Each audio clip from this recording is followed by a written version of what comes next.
যখন আমি আমার ছেলে ম্যাক্সকে তার বিয়ে কবে হবে জিজ্ঞেস করার জন্য ফোন হাতে নিলাম, আমার পুত্রবধূ লেনা আমার চোখের দিকে সরাসরি তাকাল এবং এক হিমশীতল হাসির সাথে বলল, ও, আমরা গতকালই বিয়ে করে ফেলেছি। আমরা শুধু বিশেষ মানুষদের দাওয়াত দিয়েছিলাম। কথাগুলো আমার গায়ে এক বালতি বরফ জলের মতো এসে লাগল। বিশেষ মানুষ? আমি যে ৩ বছর ধরে তাদের $৫০০ মাসিক ভাষা ভাড়া দিয়েছি, তাদের বাড়ির প্রতিটি আসবাবপত্র কিনে দিয়েছি এবং যখন তাদের খাওয়ার মতো কিছু ছিল না তখন তাদের ফ্রিজ ভরে দিয়েছি, আমি কোনো বিশেষ মানুষ ছিলাম না? আমি আমার নিজের বাড়ির বসার ঘরে দাঁড়িয়েছিলাম। ফোনটা এমনভাবে ধরেছিলাম যেন এর ওজন ১,০০০ পাউন্ড। আমি দেখলাম আমার ছেলে আমার নজর এড়িয়ে যাচ্ছে, আর লেনা আমারই কিনে দেওয়া সোফায় নিজেকে আরামদায়কভাবে বসিয়ে নিয়েছে। তার বিয়ের জন্য আমি যে হালকা গোলাপি রঙের পোশাকটি বেছে নিয়েছিলাম তা আমার আলমারিতে নতুন জুতো এবং আমার একমাত্র ছেলের জীবনের সবচেয়ে গুরুত্বপূর্ণ দিনের অংশ হওয়ার বিভ্রমের সাথে অপ্রয়োজনীয়ভাবে ঝুলছিল। ম্যাক্সের বিয়ের ছবিতে আমাকে কতটা সুন্দর দেখাবে সেই কথা ভেবে আমি ওই পোশাকের পেছনে $200 খরচ করেছিলাম। এমন সব ছবি যেগুলোতে আমি কখনোই থাকব না। কয়েক সপ্তাহ ধরে আমি প্রতিটি খুঁটিনাটি পরিকল্পনা করেছিলাম। তাদেরকে বিয়ের উপহার হিসেবে $১,০০০ দেওয়ার জন্য আমি টাকা আলাদা করে রেখেছিলাম। আমি শিকাগোতে আমার বোন ডায়ানাকে এই সুখবরটি জানানোর জন্য ফোন করেছিলাম। আমি আমার বাড়িটি ওপর থেকে নিচ পর্যন্ত পরিষ্কার করেছিলাম, এই ভেবে যে তারা হয়তো অনুষ্ঠানের পর আমার সাথে উদযাপন করতে আসবে। সেই ৪টি বিষাক্ত কথায় ১ সেকেন্ডের মধ্যে সব কিছু ধসে পড়ল। শুধু বিশেষ মানুষ।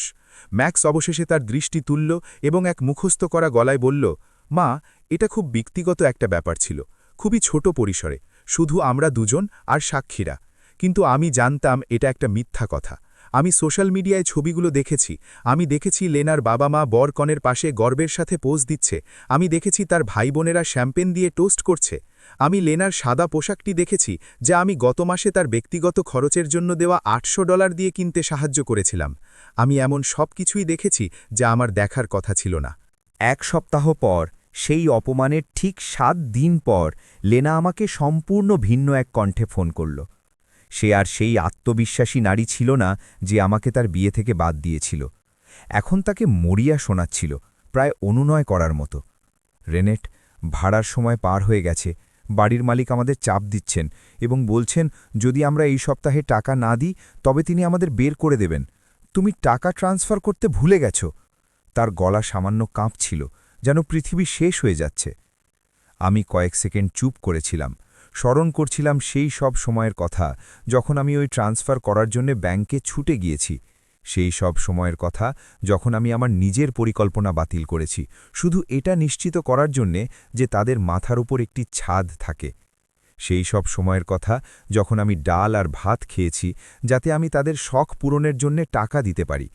আর এখন তাদের জীবনের সবচেয়ে গুরুত্বপূর্ণ মুহূর্ত থেকে আমাকে বাদ দেওয়ার পর তারা আমাকে এমনভাবে ফোন করার স্পর্ধা দেখাচ্ছে যেন কিছুই হয়নি। লেনা, আমি এমন এক শান্ত স্বরে বললাম যে আমাকে নিজেকেও অবাক করেছিল। আমি কি তোমাকে সতর্ক করিনি যে আমি শুধু বিশেষ মানুষদেরই সাহায্য করি? লাইনের অপর প্রান্তের নীরবতা এতটা গভীর ছিল যে আমি আমার নিজের হৃদস্পন্দন শুনতে পাচ্ছিলাম। বছরের পর বছর পর এই প্রথম আমি কাঁপছিলাম না, বরং সে কাঁপছিল। রেনেট, আমি বুঝতে পারছি না, সে তোতলাতে তোতলাতে বলল। আমরা তো সব সময় তোমার কাছে বিশেষ ছিলাম, তুমি তো আমার কাছে দ্বিতীয় মায়ের মতো।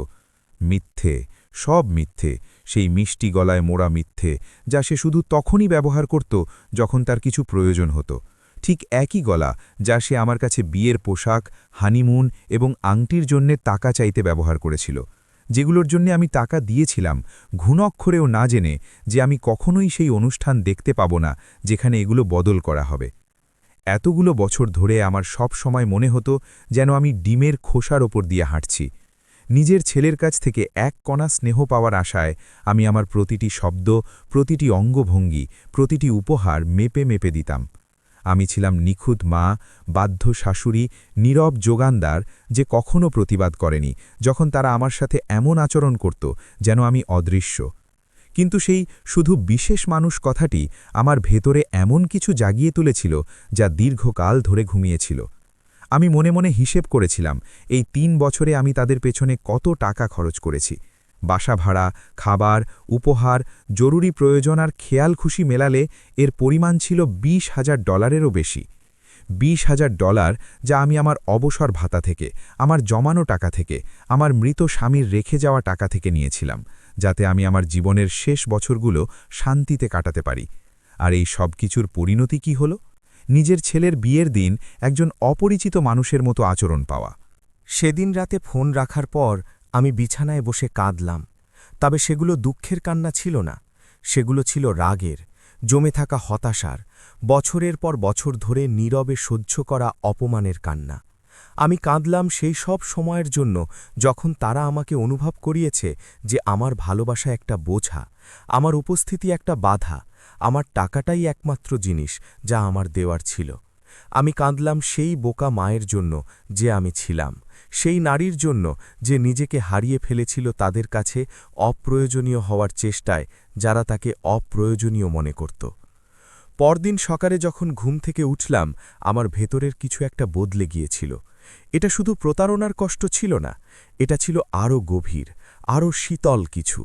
আমি দাঁড়ালাম এবং বাথরুমের আয়নায় নিজেকে দেখলাম।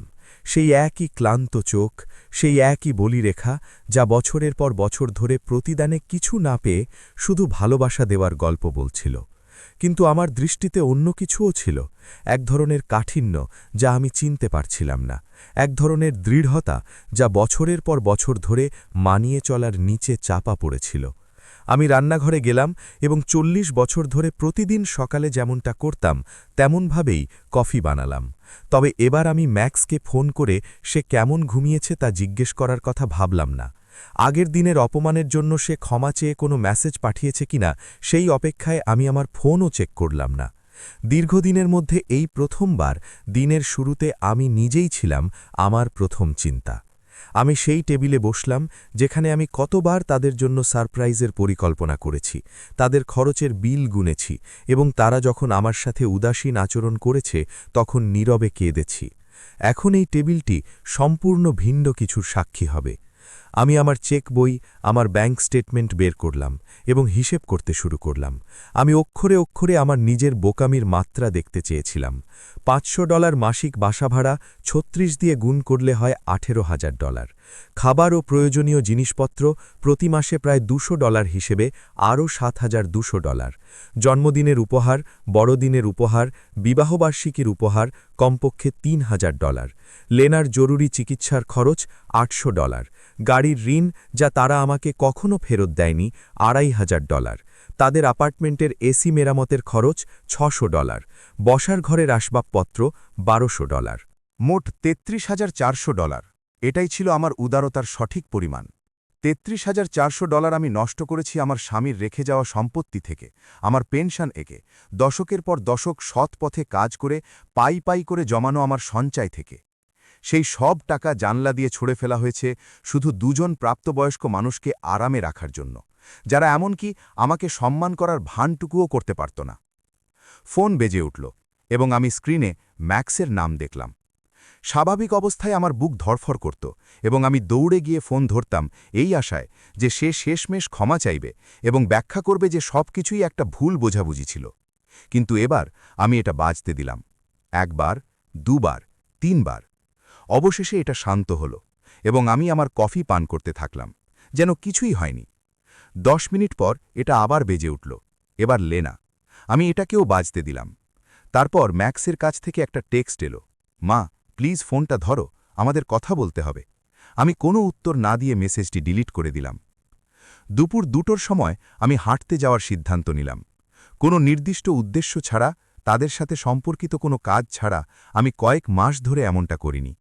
সব সময় হয় ব্যাংকে টাকা ট্রান্সফার করতে, নয়তো সুপারমার্কেটে তাদের প্রয়োজনীয় কিছু কিনতে, অথবা লেনার ওষুধের জন্য ফার্মেসিতে যেতে হতো।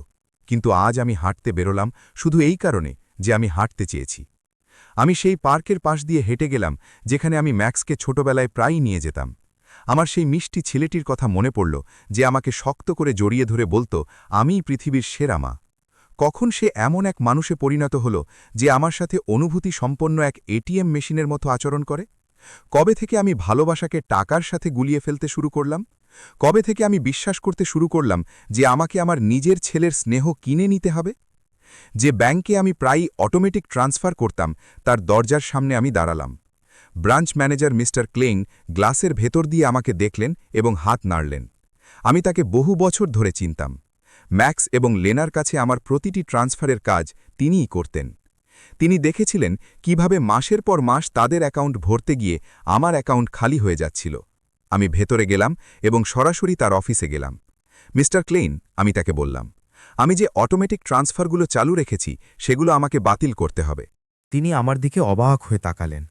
৩ বছর ধরে এই ট্রান্সফারগুলো সূর্যোদয়ের মতোই নিয়মিত ছিল। আপনি কি নিশ্চিত, মিসেস রিক্টার? কিছু কি হয়েছে? তার উদ্বেগটা ছিল অকৃত্রিম। সাম্প্রতিক মাসগুলোতে ম্যাক্স আমার প্রতি যে আগ্রহ দেখিয়েছিল তার চেয়েও অনেক বেশি অকৃত্রিম।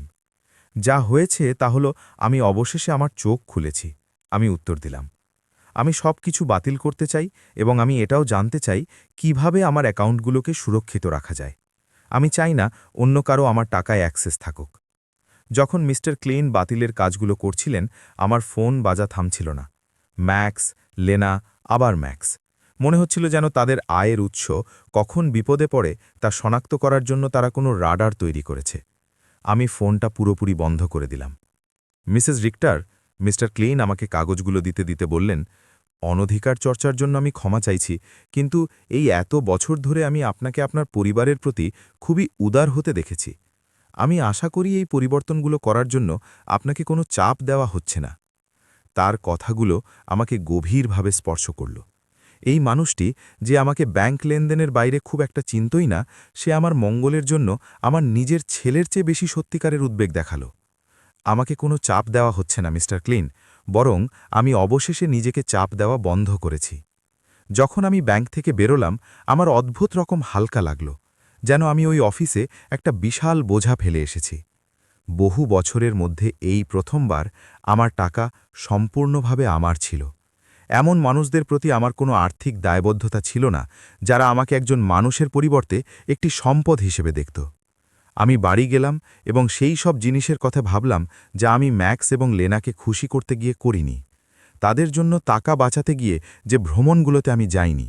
সেই বন্ধুদের কথা ভাবলাম যাদের সাথে আমি আর দেখা করতাম না, কারণ আমি সবসময় তাদের জরুরি প্রয়োজনে উপস্থিত থাকতাম। সেই শখগুলোর কথা ভাবলাম যেগুলো আমি ছেড়ে দিয়েছিলাম, কারণ নিজের পেছনে খরচ করা প্রতিটি ডলারের অর্থ ছিল তাদের প্রয়োজনের জন্য $1 কমে যাওয়া। যখন আমি বাড়ি পৌঁছালাম, দেখলাম আমার দরজার সামনে 3টি গাড়ি পার্ক করা। ম্যাক্সের, লেনার, আরেকটি গাড়ি যা আমি চিনতে পারলাম না। আমি জানলা দিয়ে আমার ঘরের ভেতরে নড়াচড়া দেখতে পাচ্ছিলাম। আমার রক্ত হিম হয়ে গেল। তাদের কাছে চাবি ছিল। আমি তাদের চাবি দিয়েছিলাম কারণ আমি তাদের বিশ্বাস করেছিলাম, কারণ আমি ভেবেছিলাম যে তারা একদিন আমার যত্ন নেবে, ঠিক যেমনটা আমি তাদের যত্ন নিয়েছিলাম। দরজা খোলার আগে আমি একটি দীর্ঘশ্বাস নিলাম। এটা ছিল আমার নতুন জীবনের প্রথম সত্যিকারের মুখোমুখি লড়াইয়ের সময়। আমি আমার বাড়ির দরজা খুললাম এবং এমন একটা দৃশ্য দেখলাম যা আমি কখনো ভুলতে পারব না। ম্যাক্স তার মাথায় হাত দিয়ে আমার সোফায় বসেছিল। লেনা এদিক ওদিক পায়চারি করছিল, আর আমার অচেনা একজন বয়স্ক লোক আমার ডাইনিং টেবিলে রাখা কাগজগুলো ঘাটাঘাটি করছিল। আমার কাগজ, আমার ব্যক্তিগত নথিপত্র। এখানে কি হচ্ছে? আমি জিজ্ঞেস করলাম। আমার গলা যতটা আশা করেছিলাম তার চেয়েও অনেক বেশি জোরে শোনালো। তারা তিনজনই আমার দিকে এমনভাবে তাকালো যেন আমি আমার নিজের বাড়িতেই একজন অনুপ্রবেশকারী। লেনাই প্রথম কথা বলল এবং তার কণ্ঠে সেই বেপরোয়া জরুরি ভাবটা ছিল যা আমি আগেই ফোনে শুনেছিলাম। রেনেট, ঈশ্বরকে ধন্যবাদ তুমি এখানে আছো। আমাদের কথা বলতে হবে। মিস্টার ফিশার সেই ল ফার্ম থেকে এসেছেন যাদের সাথে আমরা তোমার পরিস্থিতি নিয়ে পরামর্শ করেছি। আমার পরিস্থিতি? প্রশ্নটা আমার মুখ থেকে এমন এক শান্ত স্বরে বেরিয়ে এলো যা আমাকেই অবাক করল। কিসের পরিস্থিতি? আমি তো পুরোপুরি ঠিক আছি। ম্যাক্স অবশেষে তার মাথা তুলল এবং আমার দিকে সেই চোখ দিয়ে তাকালো যা একসময় একটা নিষ্পাপ শিশুর ছিল আর এখন কেবল আর্থিক আতঙ্কই প্রতিফলিত করছিল। মা, আমরা ব্যাংকে গিয়েছিলাম এবং তারা আমাদের জানালো যে তুমি সব ট্রান্সফার বাতিল করে দিয়েছ। মিস্টার ক্লেন বুঝিয়ে বললেন যে তুমি তোমার অ্যাকাউন্টগুলোতে আমাদের অ্যাক্সেসও বন্ধ করে দিয়েছ। আমরা বুঝতে পারছি না তুমি কেন এমনটা করলে। মিস্টার ফিশার, ধূসর স্যুট পরা 50-এর কোঠার একজন লোক, মুখে এমন এক হাসি যা মোটেও আস্থা যোগায় না। তিনি হাত বাড়িয়ে আমার দিকে এগিয়ে এলেন। মিসেস রিক্টার, আমি ডক্টর ফিশার, একজন ফ্যামিলি ল অ্যাটর্নি। আপনার সন্তানেরা আপনার মানসিক সুস্থতা নিয়ে উদ্বিগ্ন। এবং তারা আমাকে পরিস্থিতি মূল্যায়ন করার জন্য অনুরোধ করেছে। আমি তার সাথে হাত মেলালাম না। এর বদলে আমি সরাসরি আমার ডাইনিং টেবিলে গেলাম এবং আমার সমস্ত নথিপত্র সংগ্রহ করলাম, যেগুলো সে আমার অনুমতি ছাড়াই ঘাঁটছিল। এগুলো আমার ব্যক্তিগত কাগজপত্র। আমার সম্মতি ছাড়া এগুলো দেখার কোনো অধিকার আপনার নেই। মা, ম্যাক্স বাধা দিয়ে বলল, সেই অবজ্ঞাপূর্ণ কণ্ঠে যা সে সাম্প্রতিক বছরগুলোতে একেবারে নিখুঁত করে তুলেছিল। আমরা তোমাকে নিয়ে চিন্তিত। ইদানিং তোমার আচরণ খুব অদ্ভুত হয়ে গেছে। প্রথমে তুমি কোনো ব্যাখ্যা ছাড়াই আমাদের আর্থিক সাহায্য বন্ধ করে দিলে, তারপর তুমি আমাদের ফোন ধরছ না। আমাদের মনে হয় তোমার পেশাদার সাহায্যের প্রয়োজন। লেনা এগিয়ে এলো এবং সেই নকল কোমলতার সাথে আমার হাত ধরার চেষ্টা করল, যা সে শুধু সেই মুহূর্তগুলোর জন্য জমিয়ে রাখত যখন তার কিছু প্রয়োজন হতো। রেনেট, শোনা, আমরা জানি তুমি অনেক মানসিক চাপের মধ্যে আছো। হয়তো একাকিত্ব তোমাকে তোমার ধারণার চেয়েও বেশি প্রভাবিত করছে। তোমার বয়সে বিভ্রান্তির পটনাগুলো স্বাভাবিক। বিভ্রান্তি শব্দটি আমার মাথায় অ্যালার্ম বেলের মতো প্রতিধ্বনিত হল। এখন আমি বুঝতে পারলাম তারা কেন উকিল এনেছে। এটা আমাকে সাহায্য করার জন্য ছিল না, এটা ছিল আমাকে মানসিকভাবে অক্ষম ঘোষণা করা এবং আমার অর্থের নিয়ন্ত্রণ নেওয়ার জন্য। যে নারীটি আমাকে বলেছিল তারা তাদের বিয়েতে কেবল বিশেষ মানুষদেরই দাওয়াত দিয়েছে, সেই একই নারী এখন আমার সাথে একজন ভীমরতি ধরা বুড়ির মতো আচরণ করছে। আমি বিভ্রান্ত নই, আমি এমন এক দৃঢ়তার সাথে বললাম যা সবাইকে চুপ করিয়ে দিল। আমি গত কয়েক বছরের চেয়ে এখন অনেক বেশি স্পষ্ট, এবং তোমরা এই মুহূর্তেই আমার বাড়ি থেকে বেরিয়ে যাবে। মিস্টার ফিশার সেই পেশাদার কণ্ঠে বাধা দিলেন যা উকিলরা যুক্তিসঙ্গত শোনানোর জন্য ব্যবহার করেন। মিসেস রিক্টার, আমি বুঝতে পারছি আপনি দিশেহরা বোধ করছেন, কিন্তু আপনার সন্তানেদের হস্তক্ষেপ করার অধিকার রয়েছে যদি তারা মনে করে যে আপনার আর্থিক সিদ্ধান্ত নেওয়ার ক্ষমতা ব্যাহত হয়েছে। তারা বেশ কয়েকটি উদ্বেগজনক আচরণের প্রমাণ সংগ্রহ করেছে। উদ্বেগজনক আচরণ? আমার গলা দিয়ে যে হাসি বেরিয়ে এলো তা ছিল কর্কশ, প্রায় নিষ্ঠুর। যেমন কি? এই সিদ্ধান্ত নেওয়া যে আমার টাকা আমারই, দুজন প্রাপ্তবয়স্ক মানুষের জীবনে আর অর্থায়ন না করার সিদ্ধান্ত নেওয়া যারা আমার সাথে জঞ্জালের মতো আচরণ করে। লেনা এমনভাবে লাফিয়ে উঠল যেন আমি তাকে চড় মেরেছি। আমরা কখনো তোমার সাথে খারাপ আচরণ করিনি। তুমি আমাদের পরিবারের অংশ। তোমার যা কিছু আছে তা এমনিতেই একদিন আমাদের হবে। আমরা শুধু প্রক্রিয়াটা একটু ত্বরান্বিত করছি। সেখানেই ছিল নগ্ন অকাট্য সত্য। আমার যা কিছু ছিল তা একদিন তাদের হবে। তাদের মনে আমি আগেই মারা গেছি এবং তারা শুধু তাদের উত্তরাধিকারটা অগ্রিম সংগ্রহ করছে। আমার আর ৭০ বছর বাকি থাকুক বা ৭০ দিন, তাতে কিছু যায় আসত না। তাদের কাছে আমি ছিলাম শুধু পাওয়ালা একটা এটিএম মেশিন যা এখন সমস্যা তৈরি করছে। বেরিয়ে যাও, আমি দরজার দিকে আঙুল তুলে বললাম। তোমরা তিনজনই আমার বাড়ি থেকে বেরিয়ে যাও। ম্যাক্স উঠে দাঁড়ালো সেই রাগী শিশুর মতো মুখ করে, যেমনটা সে তার ইচ্ছে পূরণ না হলে করত। মা, আমরা এভাবে চলে যেতে পারি না। আমাদের অনেক দায়বদ্ধতা আছে। বাসা ভাড়া, গাড়ির কিস্তি, যে ক্রেডিট কার্ডে তুমি কোসাইন করেছ। তুমি এভাবে একদিনের নোটিশে আমাদের সবকিছু বন্ধ করে দিতে পারো না। আমি পারি না? পুরো কথোপকথনে এই প্রথম আমার গলা চড়ল। কে বলেছে আমি পারি না? বছরের পর বছর ধরে আমি এমন বাড়ির ভাড়া দিয়েছি যা আমার নামেও ছিল না। আমি এমন একটা বাড়ির ফ্রিজ ভর্তি করেছি যেখানে আমাকে স্বাগত জানানো হতো না। আমি এমন একটা জীবনে অর্থায়ন করেছি যেখানে স্পষ্টভাবেই আমার কোনো জায়গা ছিল না। মিস্টার ফিশার তার ব্রিফকেস থেকে একটি ফোল্ডার বের করে আমার টেবিলে রাখলেন। মিসেস রিক্টার, আমরা কিছু নথিপত্র তৈরি করেছি যা এই রূপান্তরকে সহজ করতে পারে। একটি পাওয়ার অফ অ্যাটর্নি যা ম্যাক্স এবং লেনাকে আপনার অর্থ আরও দক্ষতার সাথে পরিচালনা করার অনুমতি দেবে। আপনি সুস্থ না হওয়া পর্যন্ত এটা শুধু সাময়িক হবে। আমি ফোল্ডারটি নিলাম এবং এটি না খুলেই সরাসরি ডাস্টবিনে ফেলে দিলাম। এখানে একমাত্র যে রূপান্তরটি ঘটতে চলেছে তা হলো সামনের দরজা দিয়ে তোমাদের প্রস্থান। লিনা কাঁদতে শুরু করল, কিন্তু সেগুলো দুঃখের কান্না ছিল না, সেগুলো ছিল হতাশার, চেপে রাখা রাগের কান্না। তুমি আমাদের সাথে এমনটা করতে পারো না রেনেট।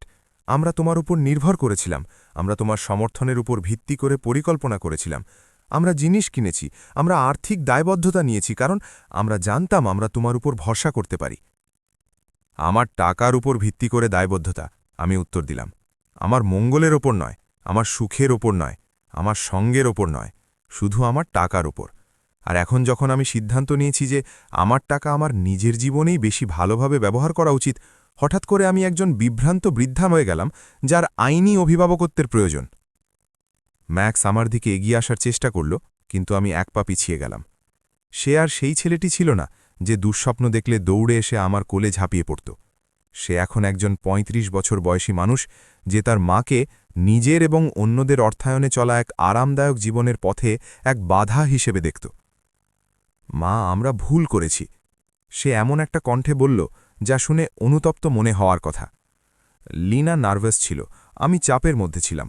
তুমি যদি আবার একটু যুক্তিসঙ্গত হও, আমরা এটা ঠিক করতে পারব। যুক্তিসঙ্গত শব্দটা আমার মুখে তেতো লাগল। যুক্তিসঙ্গত হওয়ার মানে কি এই যে আমি তোমার জীবনের খরচ জুগিয়ে যাব আর তুমি আমার সাথে একজন অপরিচিত মানুষের মতো আচরণ করবে? এর মানে কি এই ভান করা যে আমার একমাত্র ছেলের জীবনের সবচেয়ে গুরুত্বপূর্ণ দিন থেকে বাদ পড়াটা আমাকে কোনো কষ্ট দেয়নি? মিস্টার ফিশার, যার প্রস্তাব বারবার প্রত্যাখ্যাত হওয়ার অভ্যাস আছে, তার দুঃখতার সাথে কাগজগুলো গুছিয়ে নিলেন।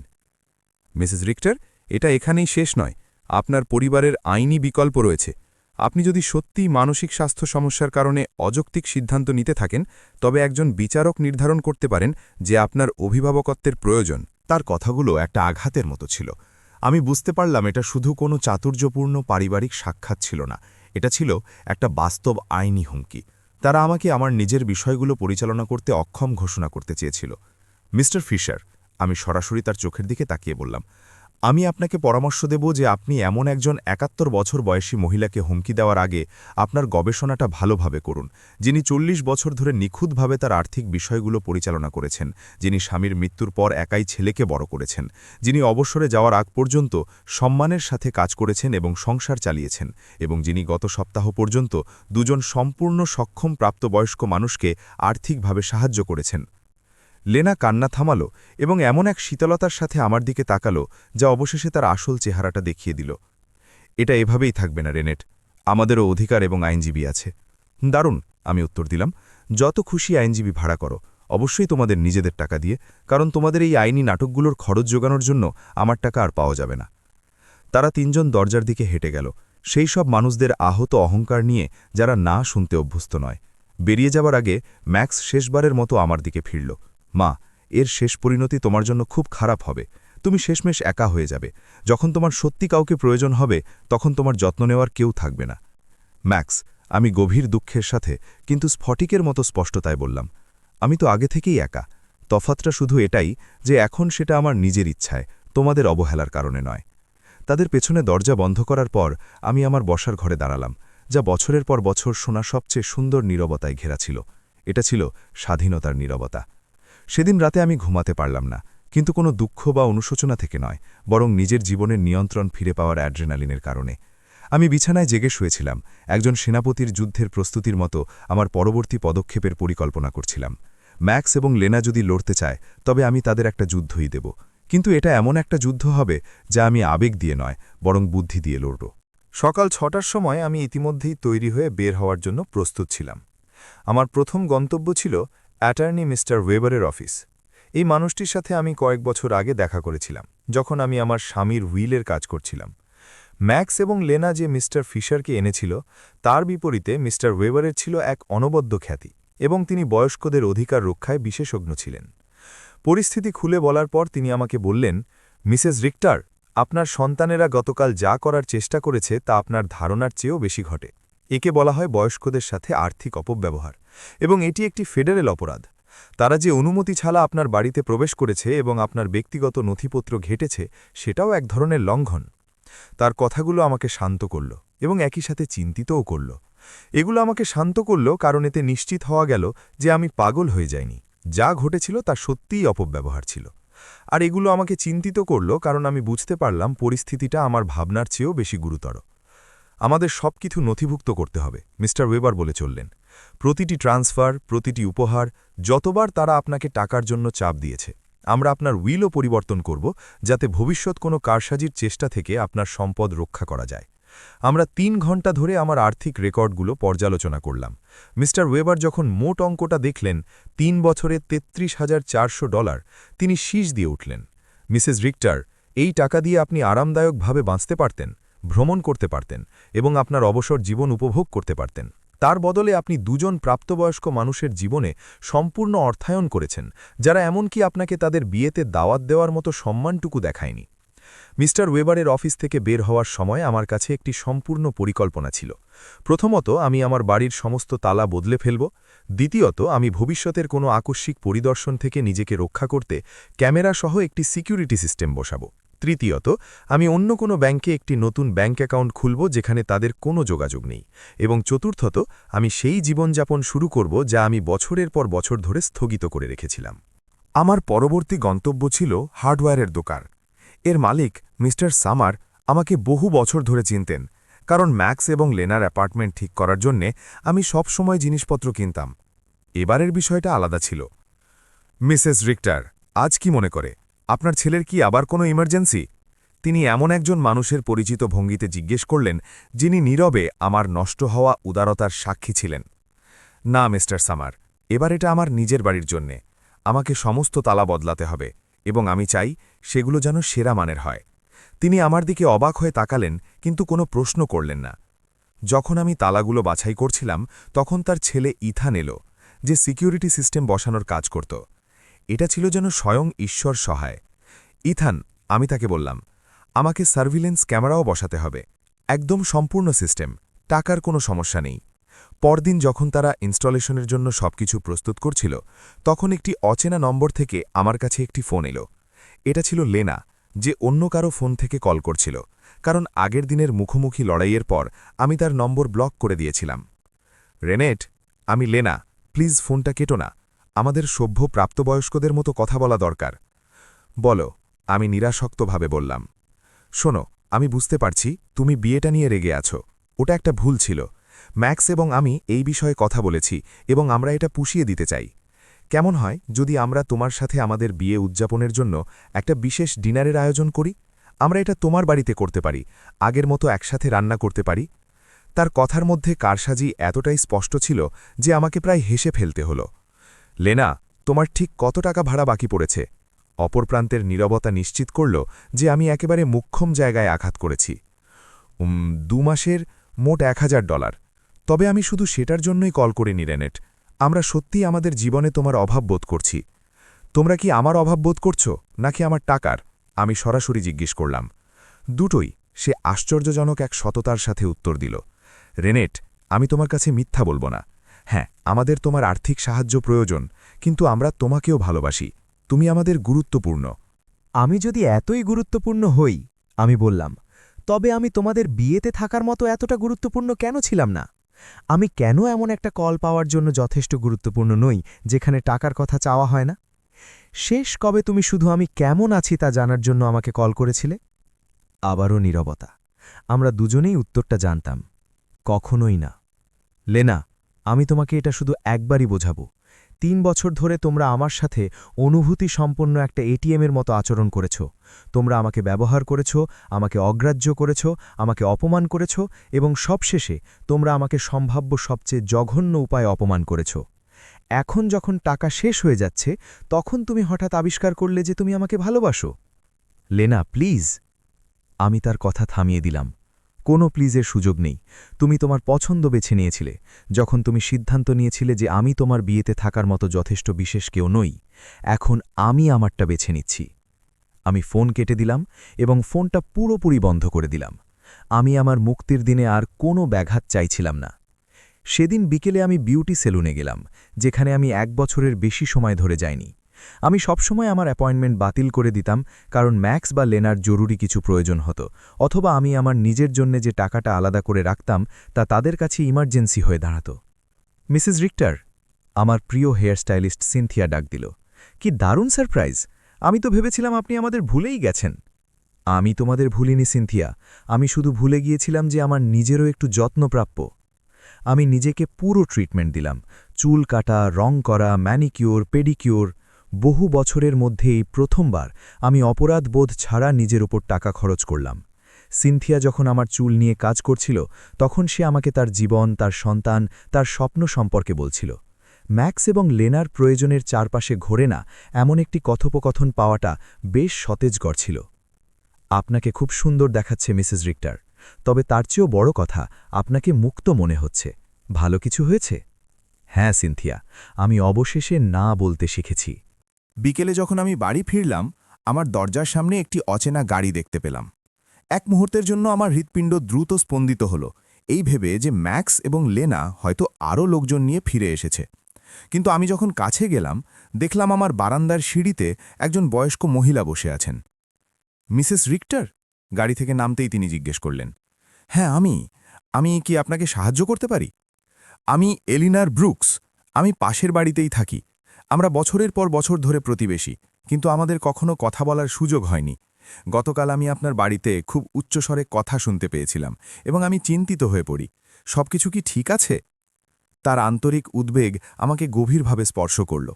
এই তো একজন অচেনা মানুষ যে আমার মঙ্গলের জন্য আমার নিজের ছেলের চেয়ে বেশি আগ্রহ দেখাচ্ছিল। ভেতরে আসুন মিসেস ব্রুকস, আমি আপনার জন্য কফি বানাচ্ছি এবং আমি আপনাকে এমন একটা গল্প বলবো যা আপনি বিশ্বাস করতে পারবেন না। কফি বানাতে বানাতে আমি তাকে পুরো পরিস্থিতি খুলে বললাম। এলিনার কোনো বাধা না দিয়ে শুনলেন, মাঝে মাঝে মাথা নাড়লেন, এবং যখন আমি আমার গল্প শেষ করলাম তার চোখ জলে ভরে উঠল। মিসেস রিক্টার, তিনি বললেন, আপনি ঠিক কাজটাই করেছেন। আমি 5 বছর আগে আমার মেয়ের সাথে একই রকম কিছুর ভেতর দিয়ে গিয়েছিলাম। আমিও ভেবেছিলাম যে তাদের প্রাপ্তবয়স্ক জীবনে অর্থায়ন করাটা আমার কর্তব্য। আমিও বিশ্বাস করতাম যে যদি আমি তাদের টাকা না দিই তবে তারা আমাকে ভালোবাসবে না। তারপর কি হলো? যখন আমি বুঝতে পারলাম যে তারা শুধু তখনই আমাকে ফোন করে যখন তাদের কিছু প্রয়োজন হয়, তখন আমি টাকা দেওয়া বন্ধ করে দিই। প্রথম দিকে এটা খুবই ভয়ঙ্কর ছিল।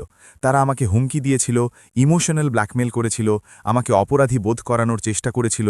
কিন্তু 6 মাস পর আমার মেয়ে সত্যি সত্যি ক্ষমা চাওয়ার জন্য আমাকে ফোন করে। এখন আমাদের মধ্যে ভালোবাসার ওপর ভিত্তি করে তৈরি একটা সত্যিকারের সম্পর্ক আছে, টাকার ওপর ভিত্তি করে নয়।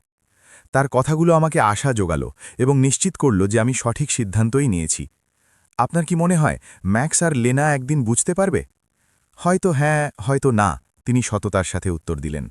তবে সেটা আর আপনার দায়িত্ব নয় মিসেস রিক্টার। এখন আপনার দায়িত্ব হল আপনার নিজের জীবন বাঁচা। সেদিন রাতে 3 বছরের মধ্যে প্রথমবার ম্যাক্স আর লেনার বাসা ভাড়া, খাবার বা শখ পূরণের জন্য টাকা আছে কিনা সেই দুশ্চিন্তা না করেই আমি ঘুমাতে গেলাম। আমি আমার নিজের কথা, আমার পরিকল্পনা, আমার ভবিষ্যতের কথা ভাবতে ভাবতে ঘুমাতে গেলাম, এবং আমি গত কয়েক বছরের চেয়ে অনেক শান্তিতে ঘুমালাম। পরদিন সকাল 8টায় ইথান এবং মিস্টার সামার এলেন তালা বদলাতে এবং সিকিউরিটি সিস্টেম বসাতে। তারা যখন কাজ করছিলেন, আমার ফোনে বিভিন্ন অচেনা নম্বর থেকে ক্রমাগত কল আসছিল। লেনা তখনও বিভিন্ন ফোন থেকে আমার সাথে যোগাযোগ করার চেষ্টা করছিল, কিন্তু আমি একটা নতুন দক্ষতা তৈরি করে ফেলেছিলাম। যে কলগুলো আমার পছন্দ নয় সেগুলো পুরোপুরি এড়িয়ে যাওয়া। মিসেস রিক্টার, ইথান ক্যামেরা বসাতে বসাতে বলল, এই সিস্টেম আপনাকে সম্পূর্ণ মানসিক শান্তি দেবে। আপনি বাড়িতে না থাকলেও আপনার ফোন থেকে দেখতে পারবেন কে আপনার বাড়িতে আসছে, আর কেউ যদি অনুমতি ছাড়া ভেতরে ঢোকার চেষ্টা করে তবে স্বয়ংক্রিয়ভাবে পুলিশের কাছে অ্যালার্ট চলে যাবে। এর পেছনের নির্মম পরিহাসটা আমার চোখ এড়ায়নি। আমি আমার নিজের ছেলের হাত থেকে নিজেকে বাঁচানোর জন্য একটা সিকিউরিটি সিস্টেম বসাচ্ছিলাম, কিন্তু এটা আগের মতো এতটা কষ্ট দিচ্ছিল না। আমার নতুন পাওয়া শান্তি বজায় রাখার জন্য এটি ছিল স্রেফ একটি ব্যবহারিক পদক্ষেপ। তারা যখন কাজ করছিলেন, আমি এমন কিছু করার সিদ্ধান্ত নিলাম যা আমি বহু বছর ধরে করিনি। শিকাগোতে আমার বোন ডায়ানাকে ফোন করা। আমাদের যোগাযোগ বিচ্ছিন্ন হয়ে গিয়েছিল, কারণ আমরা যখনই কথা বলতাম আমি তাকে ম্যাক্স আর লেনার সাফল্যের কথা বলতাম, তাদের পেছনে আমি কত টাকা খরচ করেছি সে কথা বলতাম, আমি তাদের সাহায্য করতে পেরে কতটা গর্বিত সেই কথা বলতাম। আমি এখন বুঝতে পারছিলাম যে আমাদের কথোপকথনগুলো আসলে পারিবারিক খবরের ছদ্মবেশে আর্থিক প্রতিবেদনে পরিণত হয়েছিল। রেনেট, ডায়না অবাক হয়ে ফোন ধরল। বোন, কেমন আছিস তুই? কয়েক মাস ধরে আমাদের কথা হয়নি। আমি ভালো আছি ডায়না, ভালোর চেয়েও ভালো। আমি তোকে এটা বলার জন্যই কল করেছি যে আমি অবশেষে নিজের ভুল বুঝতে পেরেছি। আমি তাকে শুরু থেকে পুরো গল্পটা বললাম। সেই গোপন বিয়ে, সেই অপমান, উকিলের সাথে আসা, আমার টাকা দেওয়া বন্ধ করে দেওয়ার সিদ্ধান্ত। ডায়ানা নীরবে আমার কথা শুনল, এবং আমার বলা শেষ হলে তার উত্তর আমাকে অবাক করল। রেনেট, বোন, এটাই সঠিক সময় ছিল। প্রতিবার যখন আমাদের কথা হতো তোর ওই বড়াই করে বলা যে তুই তাদের কত টাকা দিয়েছিস, তা শুনে আমার হৃদয় ভেঙে যেত, যেন ভালোবাসাকে ডলার দিয়ে মাপা যায়। আমি তোকে কিছু বলতে চাইতাম, কিন্তু বুঝতে পারতাম না কিভাবে বলবো। তুই আমাকে কি বলতে চাইতিস? যে ম্যাক্স কখনোই তোর সম্পর্কে ভালোবেসে কথা বলতো না। যখন আমি তাকে পারিবারিক অনুষ্ঠানে দেখতাম, তার কথা সবসময় এমন হতো, আমার মা আমাকে এটাতে সাহায্য করেছে, বা আমার মা আমাকে ওটা কিনে দিয়েছে। কিন্তু কখনোই এমন হতো না, আমি আমার মাকে মিস করি, বা আমি আমার মাকে ভালোবাসি। মনে হতো যেন তুই একজন পরিষেবা প্রদানকারী, কোনো মানুষ নস। তার কথাগুলো আমাকে কষ্ট দিল, কিন্তু এটা একটা প্রয়োজনীয় কষ্ট ছিল। যেমন একজন ডাক্তার যখন সংক্রমিত ক্ষত পরিষ্কার করেন তখন ব্যথা লাগে, কিন্তু এটা সেরে ওঠারই একটি অংশ। তুই জানিস আমি আর কি লক্ষ্য করেছি? ডায়না বলে চলল, লেনা সবসময় তোর সম্পর্কে ভবিষ্যৎকালে কথা বলত। যখন রেনেট আর থাকবে না, তখন আমরা তার বাড়িটা নতুন করে সাজাব, বা যখন আমরা সম্পত্তির উত্তরাধিকারী হব, তখন আমরা ব্যবসায় বিনিয়োগ করব। এমনভাবে বলতো যেন তারা সত্যিই বাঁচার জন্য তোর মৃত্যুর অপেক্ষায় ছিল। এই উদ্ঘাটন আমাকে এক বালতি বরফ জলের মতো আঘাত করল। তারা শুধু আমাকে একটা এটিএম হিসাবে দেখত না, তারা আমাকে তাদের এবং তাদের টাকার মাঝখানে একটি সাময়িক বাধা হিসাবে দেখত। আমি যখন তাদের খুশি করার চেষ্টা করছিলাম, তারা তখন আমাকে ছাড়া তাদের ভবিষ্যতের পরিকল্পনা করছিল। ডায়ানার সাথে কথা বলার পর আমি আমার রান্নাঘরে বসে এই সব তথ্য বিশ্লেষণ করছিলাম। এমন এক মানুষের সাথে কাটানো বিবাহিত জীবন যে আমাকে সত্যিই ভালোবাসত। স্বামীর মৃত্যুর পর একাই আমার ছেলেকে বড় করে তোলার ৩৫ বছর, এবং ৩ বছর ধরে দুজন প্রাপ্তবয়স্ক মানুষের জীবনে অর্থায়ন করা, যারা আমাকে $১,০০,০০০ একটি বাধা হিসাবে দেখত। ডোরবেল বেজে উঠল, এবং নতুন ক্যামেরায় আমি দেখলাম এলিনর তার হাতে একটা মগ নিয়ে দাঁড়িয়ে আছেন। আমি দরজা খুললাম, এবং তিনি আমার হাতে এক মগ ফ্রেশ কফি দিলেন। আমি ভাবলাম, গতকাল আপনি যেমন আমাকে কিছু বলেছিলেন, তারপর হয়তো আপনার একটু সঙ্গ প্রয়োজন হতে পারে। তিনি সেই আন্তরিক হাসির সাথে বললেন, যা আমি এর মধ্যেই উপলব্ধি করতে শুরু করেছিলাম। আমরা আমার বসার ঘরে বসলাম, এবং এলিনর তার নিজের অভিজ্ঞতার আরও বিশদ বিবরণ দিলেন। আমার মেয়ে আমাকে ঠিক একই কথা বলেছিল যা লেনা আপনাকে বলেছে। তুমি আমার কাছে দ্বিতীয় মায়ের মতো। আমরা তোমার কাছে বিশেষ। একদিন তো সব আমাদেরই হবে। এগুলো হচ্ছে মুখস্থ বুলি, মিসেস রিক্টার। তারা এগুলো ইমোশনাল ম্যানিপুলেশনের কোনো বই থেকে শেখে। আপনার কি মনে হয় সত্যি এমন কোনো বই আছে? আমি কিছুটা মজা করেই জিজ্ঞেস করলাম। আনুষ্ঠানিকভাবে হয়তো নেই, তবে মনে হয় যেন সবাই একই বই থেকে পড়ে। প্রথম অধ্যায় হল তাকে অপরিহার্য বোধ করাও। দ্বিতীয় অধ্যায় হল ক্রমাগত আর্থিক সংকট তৈরি করো। তৃতীয় অধ্যায় হল যখন সে বাধা দেয় তখন তার মানসিক স্বাস্থ্য নিয়ে প্রশ্ন তোলো। আমরা হাসলাম, কিন্তু এটা ছিল তেতো হাসি। আমাদের নিজেদের সন্তানের আচরণে এমন অনুমানযোগ্য ধরন চিনতে পারাটা একই সাথে মজার এবং মর্মান্তিক ছিল। টাকা দেওয়া বন্ধ করে দেওয়ার পর আপনার কি কখনো অপরাধ বোধ হয়েছিল? আমি এলিনরকে জিজ্ঞেস করলাম। প্রথম ৩ মাস প্রতিদিন তিনি সততার সাথে উত্তর দিলেন, কিন্তু তারপর আমি এর ফল দেখতে শুরু করি। আমার মেয়েকে দ্বিতীয় একটা চাকরি খুঁজতে হয়। তার স্বামী প্রতি উইকেন্ডে গল্ফ খেলা বন্ধ করে দেয় এবং বাড়তি কাজ খুঁজতে শুরু করে। তারা তাদের সামর্থ্যের মধ্যে বাঁচতে শেখে, এবং সবচেয়ে গুরুত্বপূর্ণ বিষয় হল তারা শেখে যে আমি একজন মানুষ, কোনো সম্পদ নই। সেদিন বিকেলে আমি এমন কিছু করার সিদ্ধান্ত নিলাম যা আমি বছরের পর বছর ধরে পিছিয়ে রাখছিলাম।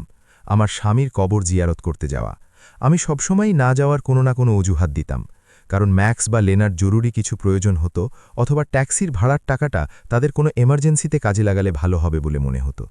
কবরস্থানটি ছিল শান্ত এবং সুন্দর। রবার্টের কবরটা একটু অবহেলিত দেখাচ্ছিল, কারণ আমি কয়েক মাস ধরে ওটা পরিষ্কার করতে সেখানে যাইনি। আমি তার সমাধির পাথরের পাশে ঘাসের ওপর বসলাম এবং তার সাথে এমনভাবে কথা বললাম যেন সে বেঁচে আছে। রবার্ট, আমার ভালোবাসা, তুমি চলে যাওয়ার পর মনে হয় আমি কিছু সময়ের জন্য নিজেকে হারিয়ে ফেলেছিলাম। আমি আমার সমস্ত শক্তি ম্যাক্সের পেছনে দিয়েছিলাম। আমি পৃথিবীর সেরা মা হতে চেয়েছিলাম, এই ভেবে যে সে যেন কোনোভাবে বাবা ছাড়া বড় হচ্ছে বলে মনে না করে। কিন্তু আমি মনে করি এই প্রক্রিয়ায় আমি নিজেই নিজেকে ভুলে গিয়েছিলাম। মৃদু বাতাস বইছিল, এবং এক মুহূর্তের জন্য আমার মনে হল সে আমার কথা শুনছে। আমাদের ছেলে এমন একজন মানুষ হয়ে গেছে যাকে আমি চিনতে পারছি না, অথবা হয়তো সে সবসময়ই এমনই ছিল এবং আমিই সেটা দেখতে চাইনি। তার স্ত্রী, তুমি তো জানোই সে কেমন। শান্তিতে বাঁচার জন্য তুমি আমার জন্য যে টাকা লিখে গিয়েছিলে, আমি সেটা তাদের যত্ন নিতে গিয়ে খরচ করে ফেলেছি। কিন্তু আর নয়, আমার ভালোবাসা, আমি শিক্ষা পেয়েছি। আমি তার কবর পরিষ্কার করলাম, শুকনো ফুল সরিয়ে নতুন ফুল রাখলাম, এবং সেখানে আরও ১ ঘণ্টা থাকলাম, কেবল শান্তিটা উপভোগ করার জন্য। বহু বছরের মধ্যে এই প্রথমবার আমার ম্যাক্স আর লেনার কোনো সমস্যা সমাধানের জন্য তড়িঘড়ি করে বাড়ি ফেরার তাড়া ছিল না। আমি যখন বাড়ি ফিরলাম, আমার দরজার সামনে আবার ৩টি গাড়ি পার্ক করা ছিল। আমার হৃৎপিণ্ড আবার দ্রুত স্পন্দিত হল, কিন্তু এবার আমি প্রস্তুত ছিলাম। ক্যামেরা আমাকে দেখালো যে ওখানে ম্যাক্স, লেনা এবং আরও দুজন মানুষ আছে যাদের আমি চিনি না। সবাইকে উত্তেজিত মনে হচ্ছিল। তারা একে অপরের সাথে কথা বলছিল এবং আমার বাড়ির দিকে আঙুল তুলে দেখাচ্ছিল। আমি গাড়ি থেকে নামলাম না। এর বদলে আমি আমার উকিল মিস্টার ওয়েবারকে ফোন করলাম। মিস্টার ওয়েবার, তারা আবার আমার বাড়িতে এসেছে। এবার তারা আরও লোকজন নিয়ে এসেছে। আমার কি করা উচিত? গাড়ি থেকে নামবেন না মিসেস রিক্টার, আমি এক্ষুনি সেখানে আসছি এবং আমি পুলিশকে ফোন করছি। গতকাল আমাদের কথোপকথনের পর আমি একটি অস্থায়ী রেস্ট্রেনিং অর্ডারের আবেদন করেছি। আপনার সম্পত্তিতে তাদের থাকার কোনো অনুমতি নেই। কয়েক মিনিট পর মিস্টার ওয়েবার এবং দুটো পুলিশের টহল গাড়ি এসে পৌঁছল। আমি দেখলাম পুলিশ অফিসাররা ম্যাক্স এবং লেনার সাথে কথা বলছেন। দেখলাম আমার ছেলে রাগে হাত পা ছুঁড়ছে।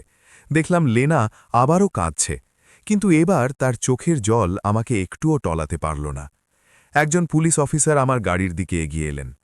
ম্যাডাম, আপনি নিরাপদে বের হতে পারেন, আপনার দর্শনার্থীরা এক্ষুনি চলে যাচ্ছেন। আমি গাড়ি থেকে নামতেই ম্যাক্স রাস্তা থেকে চিৎকার করে উঠল, মা, এটা তো একটা তামাশা, আমরা তোমার পরিবার, তুমি নিজের ছেলের বিরুদ্ধে পুলিশ ডাকতে পারো না। ম্যাক্স, আমি এমন শান্ত স্বরে উত্তর দিলাম যা আমাকেও অবাক করল। পরিবার মানসিক অক্ষমতার অজুহাতে মামলা করার হুমকি দেয় না। পরিবার অনুমতি ছাড়া কারো বাড়িতে ঢুকে পড়ে না। পরিবার তাদের মায়ের সাথে এটিএমের মতো আচরণ করে না। লেনা রাস্তার ওপার থেকে চিৎকার করে উঠল, তোমার কাছে আমাদের যা পাওনা আছে সবটাই তোমাকে মেটাতে হবে। তুমি যে বিলগুলোতে কোসাইন করেছ সেগুলো আমাদের কাছে আছে। তুমি আমাদের এভাবে পরিত্যাগ করতে পারো না। মিস্টার ওয়েবার বাধা দিলেন, মিসেস ব্রুকস, ভবিষ্যতের যে কোনো যোগাযোগ আমার অফিসের মাধ্যমে হতে হবে। আমি আপনাকে পরামর্শ দেব টাকা আদায়ের হুমকি দেওয়ার আগে কোনো আইনজীবীর পরামর্শ নিতে, কারণ আমার মক্কেল গত ৩ বছর ধরে স্বেচ্ছায় যে অর্থ প্রদান করেছেন তার সম্পূর্ণ নথিপত্র আমাদের কাছে আছে। আমি তাদের গাড়িতে করে চলে যেতে দেখলাম। তারা পরাজিত হয়েছিল, কিন্তু হাল ছাড়েনি। আমি জানতাম এটা এখানেই শেষ নয়, তবে এই পরিস্থিতিতে প্রথমবার আমি আত্মবিশ্বাসী অনুভব করছিলাম। আমার কাছে পেশাদার সাহায্য ছিল, আমার কাছে এলিনরের ইমোশনাল সাপোর্ট ছিল, এবং সবচেয়ে বড় কথা, কোনটা ঠিক আর কোনটা ভুল সে সম্পর্কে আমার মানসিক স্বচ্ছতা ছিল। সেদিন রাতে এলিনর আমাকে তার বাড়িতে ডিনারের দাওয়াত দিলেন। আমি তার মেয়ের সাথে দেখা করলাম যে বেড়াতে এসেছিল, এবং আমি আমার নিজের চোখে দেখতে পেলাম যে একটা সুস্থ পারিবারিক সম্পর্ক ঠিক কেমন হয়। তারা একে অপরের সাথে সম্মানের সাথে কথা বলছিল, একে অপরের জীবন সম্পর্কে আন্তরিকভাবে জানতে চাইছিল এবং একসাথে হাসছিল। পুরো সন্ধ্যা জুড়ে তার মেয়ে একবারের জন্য টাকা চায়নি। আমি ম্যাক্সের সাথেও এমনটাই চেয়েছিলাম। তার মেয়ে চলে যাওয়ার পর আমি এলিনরের কাছে স্বীকার করলাম, আর হয়তো একদিন আপনি সেটা পাবেনও, তিনি উত্তর দিলেন। কিন্তু প্রথমে তাকে শিখতে হবে যে আপনি একজন মানুষ যার সম্মান প্রাপ্য। আপনি শুধুই আয়ের কোনো উৎস নন। কয়েক সপ্তাহের মধ্যে প্রথমবারের মতো আমি ভবিষ্যৎ সম্পর্কে আশাবাদী হয়ে ঘুমাতে গেলাম। পরবর্তী কয়েকদিন অদ্ভুতভাবে শান্তিতে কাটল। সার্ভিলেন্স ক্যামেরা আমাকে দেখালো যে ম্যাক্স এবং লেনা দিনে কয়েকবার আমার বাড়ির সামনে দিয়ে গাড়ি চালিয়ে যাচ্ছিল। কখনো ধীরে, কখনো তারা কয়েক মিনিটের জন্য পার্ক করছিল, কিন্তু গাড়ি থেকে নামছিল না। মনে হচ্ছিল যেন তারা আমার রুটিন পর্যবেক্ষণ করছে এবং তাদের পরবর্তী পদক্ষেপের জন্য সঠিক মুহূর্তের খোঁজ করছে। মিস্টার ওয়েবার আমাকে তাদের এই প্রতিটি পরিদর্শনের রেকর্ড রাখতে বলেছিলেন, তাই আমি তারিখ এবং সময়সহ একটি বিস্তারিত লগ রেখেছিলাম। তাদের এই নাছোড় বান্ধা মনোভাব আমাদের পক্ষেই কাজ করবে, তিনি বলেছিলেন। আমরা তাদের কাছে আসতে নিষেধ করার পরেও তারা যতবার এখানে হাজির হবে ততবারই এটি একটি স্থায়ী রেস্ট্রেনিং অর্ডারের জন্য আমাদের মামলাকে শক্তিশালী করবে। শুক্রবার সকালে আমি শান্তিতে সকালে নাস্তা করছিলাম, তখন ডোরবেল বাজল। ক্যামেরাগুলো আমাকে দেখালো খুব সুন্দর পোশাক পরা একজন যুবতী মহিলা তার হাতে একটি ফোল্ডার এবং পেশাদার হাসি নিয়ে দাঁড়িয়ে আছে। আমি তাকে চিনতে পারলাম না, কিন্তু তার ভঙ্গি দেখে বুঝতে পারলাম যে এটা কোনো সামাজিক পরিদর্শন নয়। শুভ সকাল মিসেস রেনেট রিক্টার। আমি দরজা খুলতেই সে বলল, আমি অফিস অফ সিনিয়র সার্ভিসেস থেকে আসা একজন সামাজিক তদন্তকারী। আমরা একটি রিপোর্ট পেয়েছি যে আপনি হয়তো একটি ঝুঁকিপূর্ণ পরিস্থিতিতে আছেন এবং আমাদের একটি ওয়েলনেস চেক করা প্রয়োজন। আমার রক্ত হিম হয়ে গেল। ম্যাক্স এবং লেনা পরিস্থিতিকে আরও জটিল করে তুলেছিল। এখন এটা আর শুধু প্রাইভেট উকিলদের হুমকির ছিল না, এবার তারা সরকারি সংস্থাকে জড়িয়ে ফেলেছে। আমি কি আপনার আইডি দেখতে পারি? আমি শান্ত থাকার চেষ্টা করে জিজ্ঞেস করলাম। অবশ্যই। তিনি আমাকে একটি অফিসিয়াল আইডি দেখালেন, যা দেখে আসল মনে হল। আমি সোশ্যাল ওয়ার্কার মিসেস স্মিট। আমি কি ভেতরে এসে আপনার সাথে কথা বলতে পারি? আমি তাকে ভেতরে আসতে দিলাম, কারণ আমি জানতাম যে তাকে ফিরিয়ে দিলে আমার মামলার জন্য তা আরও খারাপ হবে। মিসেস স্মিথ আমার বসার ঘরে বসলেন এবং তার ফোল্ডার থেকে একটি ফর্ম বের করলেন। মিসেস রিক্টার, আমরা রিপোর্ট পেয়েছি যে আপনি আপনার আর্থিক আচরণে উল্লেখযোগ্য পরিবর্তন দেখিয়েছেন। আপনি আপনার পরিবারের সাথে যোগাযোগ বিচ্ছিন্ন করেছেন এবং অপ্রয়োজনীয় সিকিউরিটি সিস্টেম বসিয়ে প্যারানয়া বা অহেতুক ভীতির লক্ষণ প্রকাশ করেছেন। আমাদের আরও জানানো হয়েছে যে আপনি আপনার প্রিয়জনদের কাছ থেকে চিকিৎসা এবং আইনি সাহায্য প্রত্যাখ্যান করেছেন।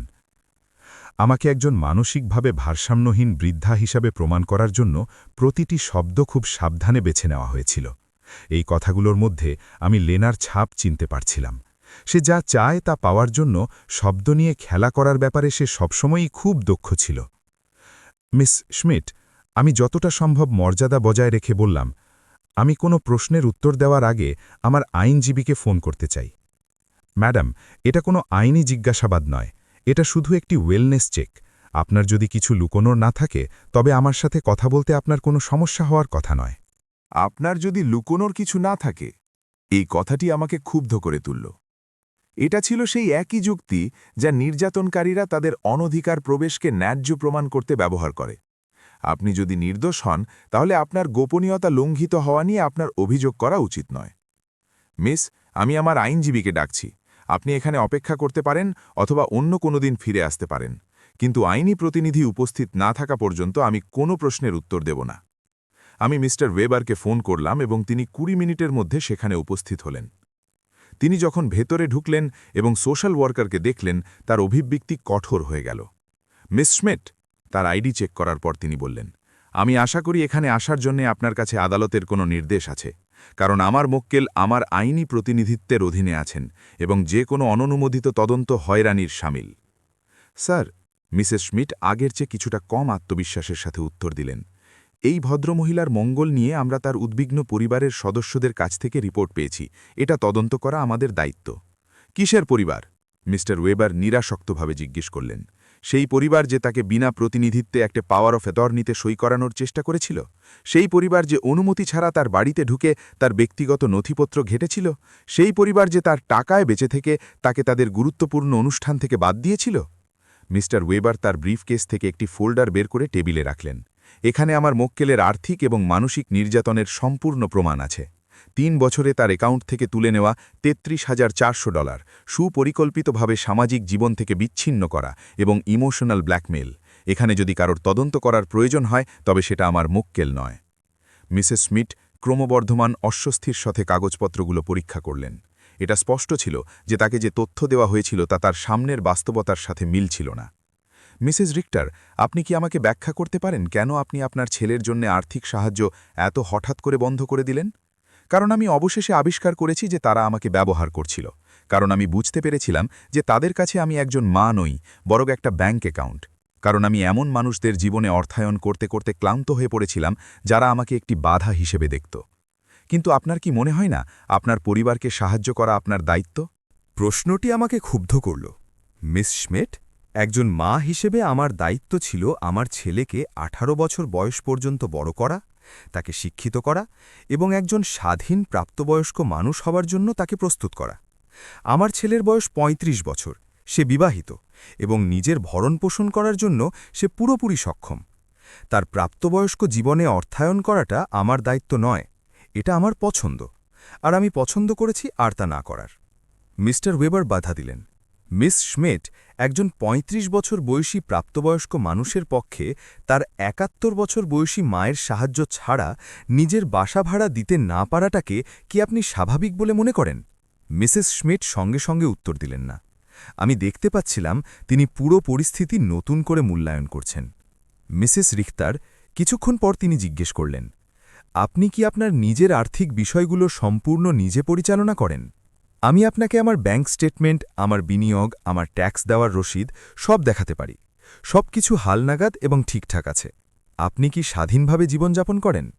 আপনি দেখতেই পাচ্ছেন আমি আমার বাড়ি পরিষ্কার রাখি, আমি শারীরিকভাবে নিজের যত্ন নিই, আমি আমার নিজের গাড়ি চালাই, আমার প্রতিবেশীদের সাথে আমার সুস্থ সামাজিক সম্পর্ক রয়েছে। আপনি কি কোনো ওষুধ খান? শুধু ভিটামিন এবং মাঝে মাঝে অ্যাসপিরিন।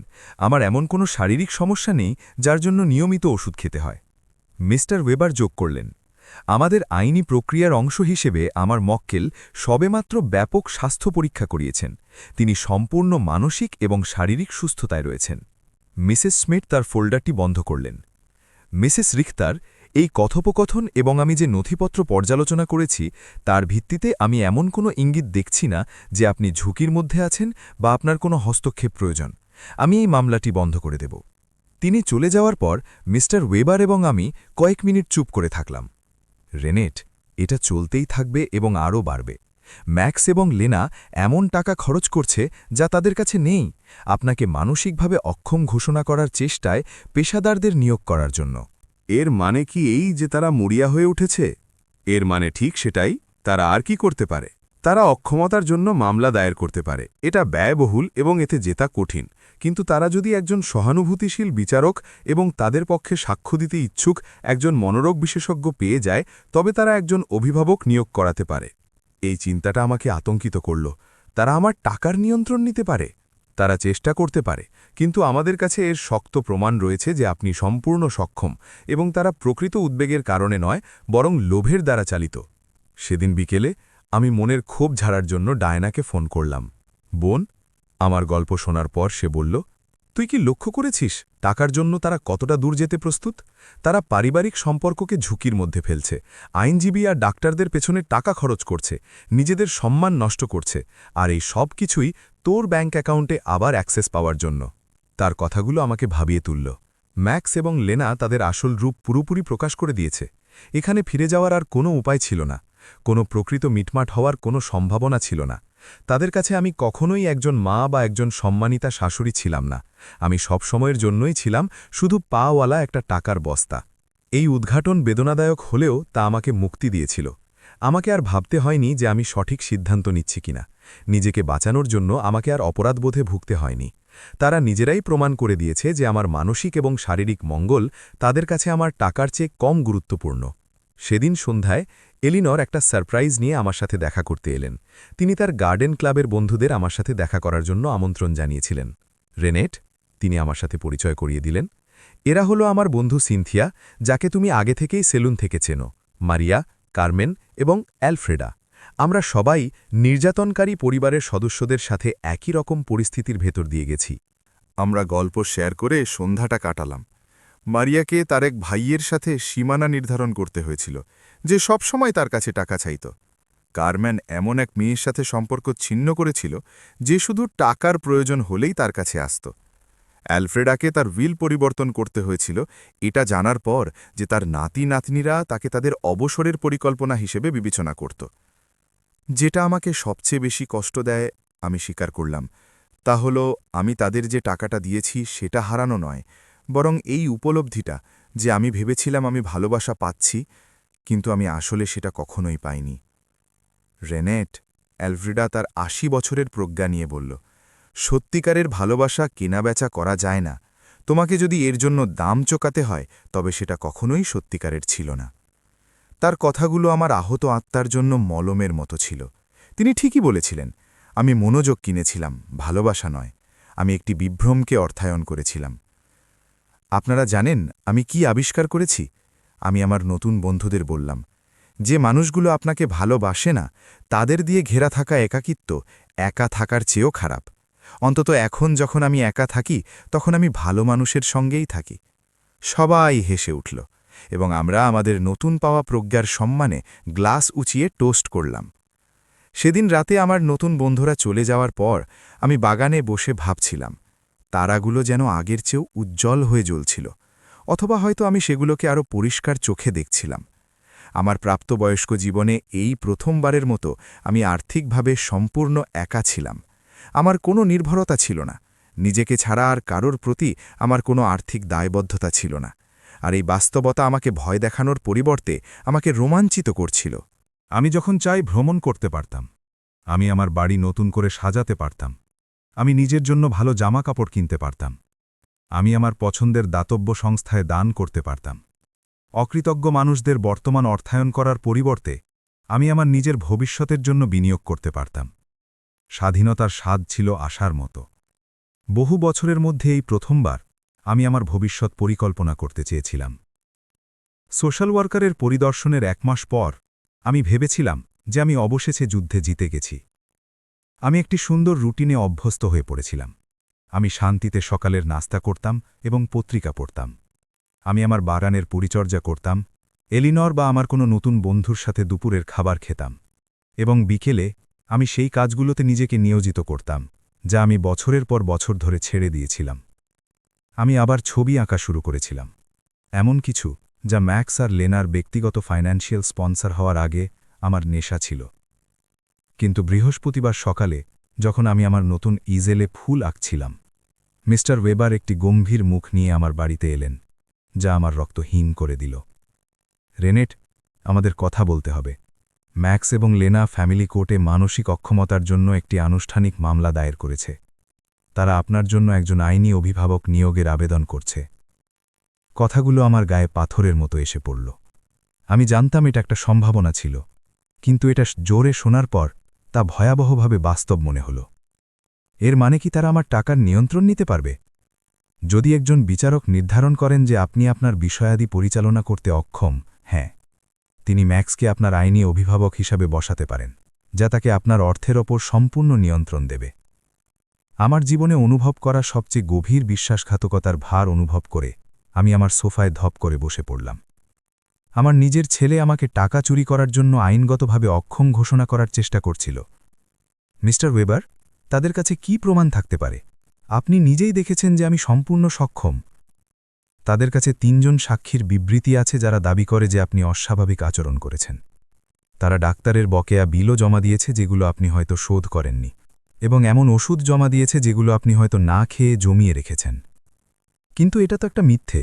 আমার তো কোনো ডাক্তারের বকেয়া বিল বা জমিয়ে রাখা ওষুধ নেই। আমি জানি রেনেট, কিন্তু তারা বিশ্বাসযোগ্য প্রমাণ তৈরি করেছে।